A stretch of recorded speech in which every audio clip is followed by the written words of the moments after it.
Hi, everybody, and welcome to week 4 of the Pluto reflection. I did not make a video last week. Last week we did the timeline.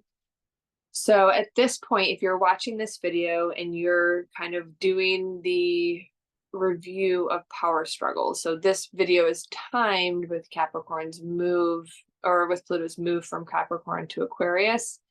However, what I've kind of learned is that that week 2 video about power struggles is really applicable to any time and place. So at this point, you should have a general idea of where in your life you experience power struggle. There are likely quite a few, maybe several. So kind of narrow in on where you trade out the most power. And by trade out, I mean you have power and you give it away. And maybe somebody, maybe where you're being given power and you need to either use it more wisely or be confident in your use of it in order to not be stealing from yourself. So I feel like sometimes we give away power to a person, to a place, to an idea, to an expectation. And then I also think sometimes we just steal our own power. We don't feel worthy of the power that we have, or we say, yeah, we know, but, right? And so then we just kind of leak it. So I think those are that's the two main kind of trade-offs. And I'm sure there are more, but and remember then also one of the key reflections after week 2, guys, was that power struggles don't just find resolution by no longer leaking or no longer giving them away. Power struggles are also resolved by claiming power, by holding up, you know what? It is what you think. It is who you are. And so from that place, even if you know you're probably going to change, even if you know things might shift in the external world to make that different, you don't let go of the fact that that is your true yes in the present moment. Because that is the only way, by being true to what your yes is and your no is, moment over moment over moment over moment, that is the only way that you come into alignment with your day-to-day life.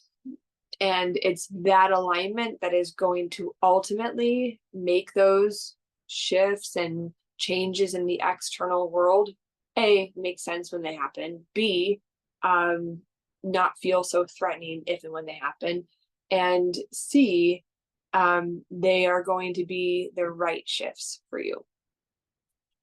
So today, in my own reflection, again, remember, this is not like some thing that I developed, right? This is me inviting you into my reflection. That is why it's free.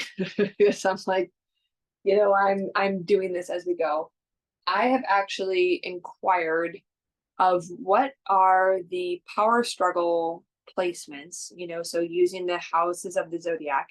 And what do power struggles look like in each of those aspects of life when they go from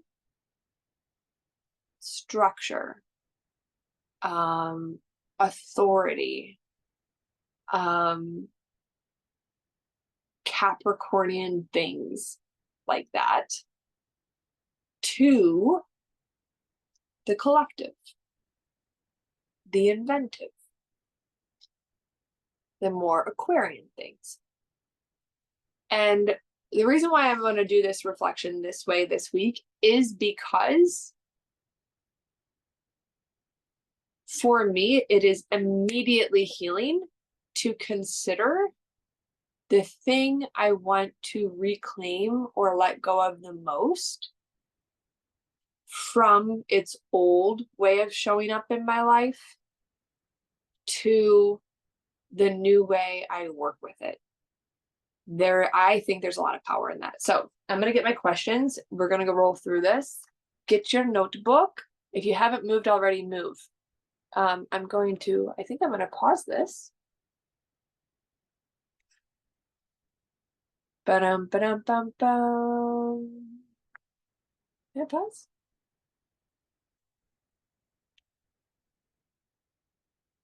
We shall see.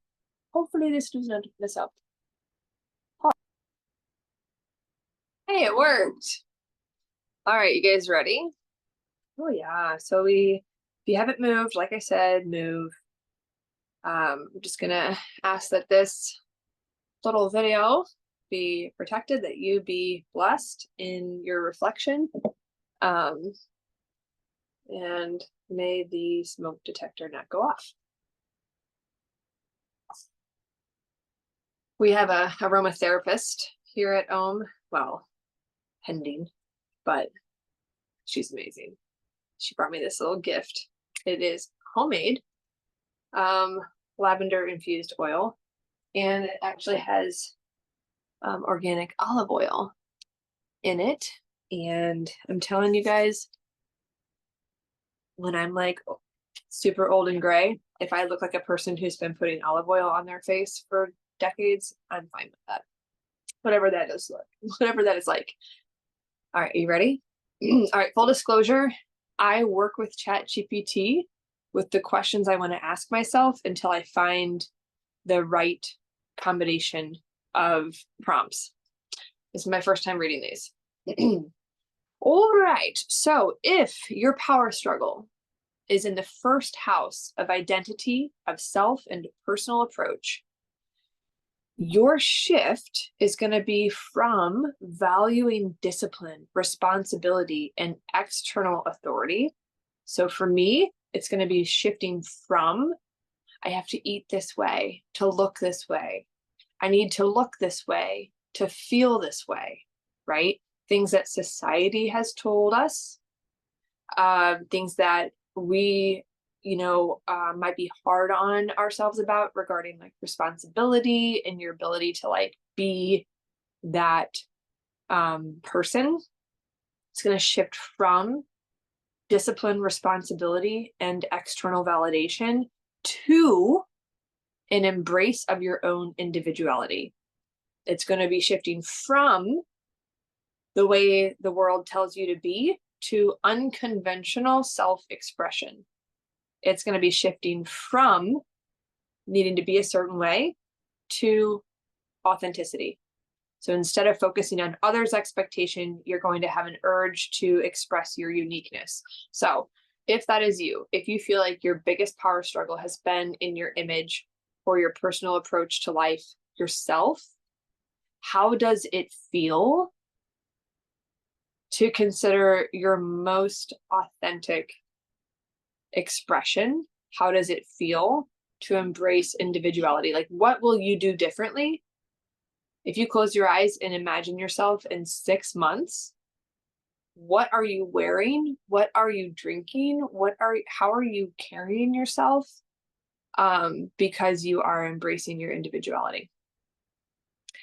If your power struggle is in your second house of values, resources, and finances, your power struggle is going to shift from an emphasis on material accumulation to valuing freedom, creative investments.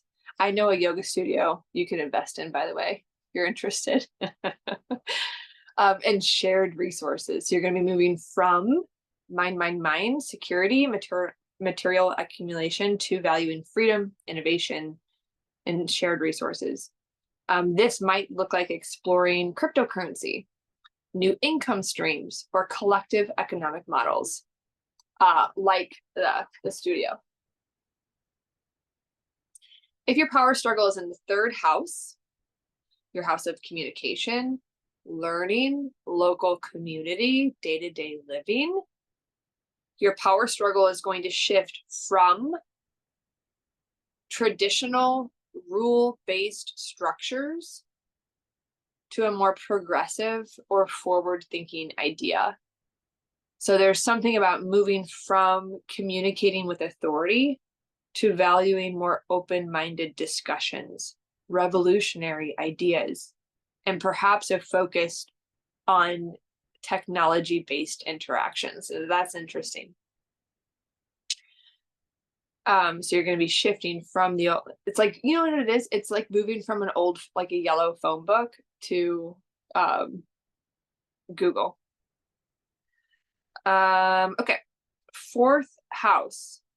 If your power struggle is in your fourth house of home, family, emotional foundations, spoiler, ding, ding, ding.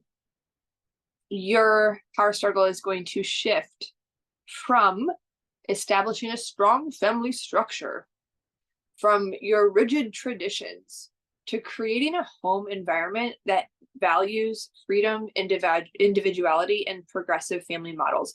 So you will be moving from the way you think families should look, work, the way that you think people should be in the home, when they should be home, what they should be doing in the home. You're going to be moving from that to a more like, well, I mean, what is it?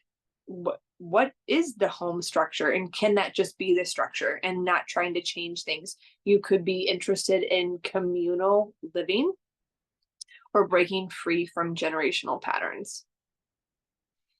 If your power struggle is in the fifth house of creativity, romance, and self-expression, then your power struggle is going to shift from a disciplined, structured, conventional approach to embracing uniqueness, experimentation, and originality. So it's kind of interesting because it's a lot like that first house of identity, but we're talking here like about your creative and romantic expression. So you might go from like a traditional idea of a marriage or a traditional idea of a lover to maybe one that's more like intellectual, or more like maybe you find a different way to like feed that like passion piece of yours. So like, again, I think I mentioned this in the first week, but especially for women, your sexual energy is like your source of compassion, and from that same energy is where we create. So, you know, in your sex life, in your creative life, thinking of that kind of tank and how you tend to nurture it. So you might be going from a traditional way to, you know, like maybe you start going to the art museum and like feeding yourself in a different way, inspirationally speaking. If your power struggle is in your sixth house of work, health, or daily routines, the power struggle is going to shift from a disciplined, regimented routine to a more flexible approach in regards to your daily work and health practices. So it's going to be less about hierarchies and more about collaboration. You're going to be looking at wellness differently, right? So maybe you're start to look at more holistic approaches, or maybe, you know, trying something new in order to meet the way your body feels in your work-life balance. You also could just simply break away from mundane routines. Like if you can work from home, how do you change up your desk and where do you go instead? And is there a way for your body to be cared for in that decision? If your power struggle is in your seventh house of partnerships, marriage, and close relationships, this is also like my power struggles go hand in hand here. Your power struggle is going to shift from relationships needing to have traditional structure, obligations, are we all on the same page, and are we going through these steps to confirm that we are, to really having a partnership that values equality and independence. So commitment will be still key, but the focus is on mental compatibility and freedom to be true to yourself. Less codependency, if like not just throw codependency out the window.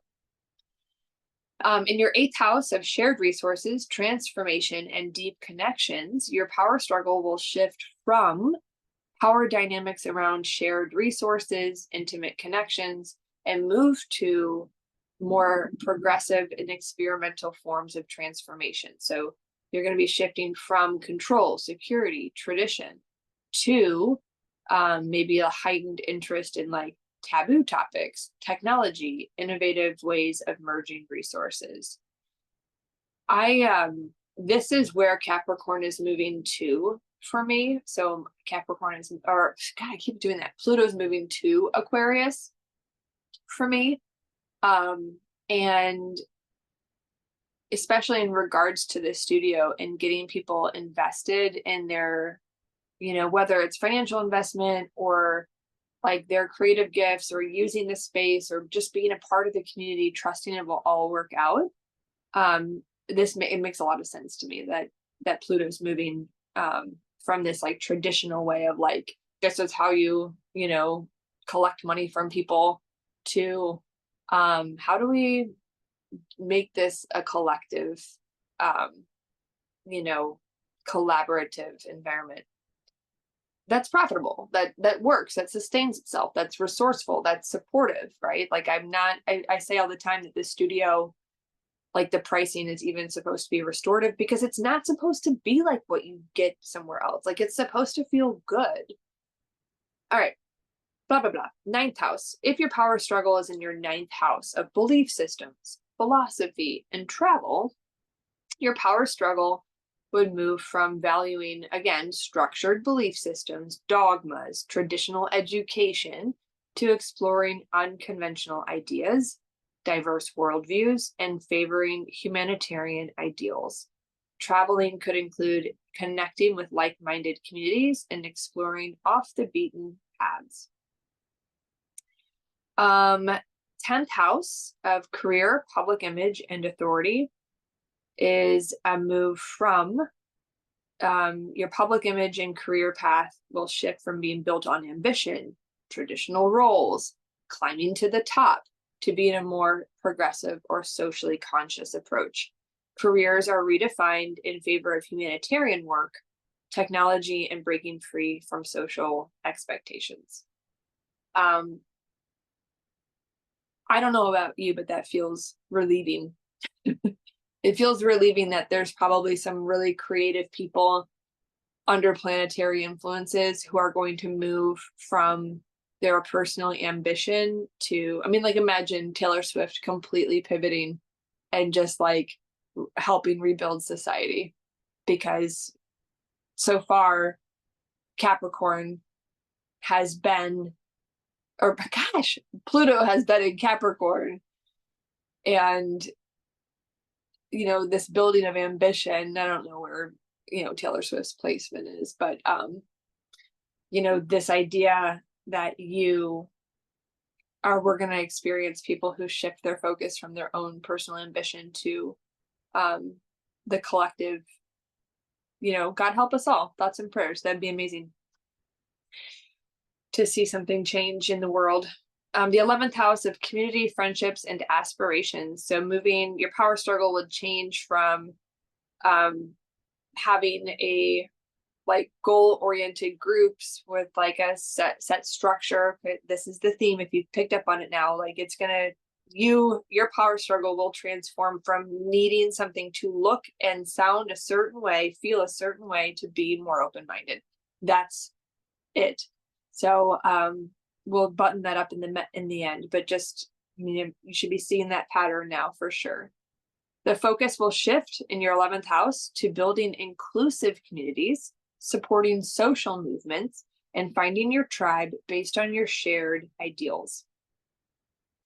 And lastly, your 12th house of the subconscious and hidden realms.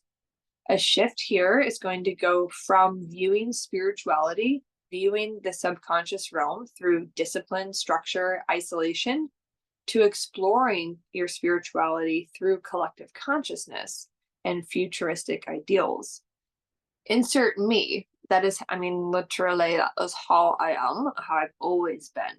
Always been. If you feel stuck spiritually because of the way you were taught to think spiritually, I'm your girl. I shall help you find your truth. So you'll have an openness to embracing new ways of understanding hidden or mystical knowledge. You'll have a new focus on the collective soul, and your role will be more about breaking free from traditional beliefs than holding on and meeting some old ideal. Overall, the shift from Capricorn to Aquarius will represent a collective and individual move away from tradition and structures towards more freedom, inclusivity, and innovation. It's a time of breaking free from old hierarchies and embracing a future-oriented mindset. So Monday is like the last in person. And I am going to have a special closing. And I highly encourage you to come in person. And if you can't, that's okay. We'll do this a similar practice, so it won't have the collective piece. You have to do it on your own. But you know, when you finish doing this today, you know, as a part of your reflection, the point is to say, where I know I struggle giving away power or not claiming power the most is blank. The difference between that power struggle now and 10 years from now will look like blank.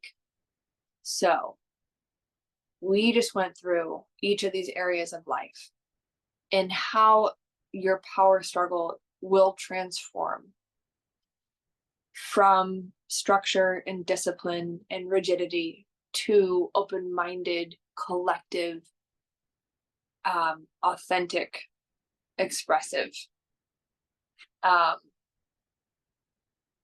mean, open-minded, like, come on, you know, how many people just need to be more open-minded?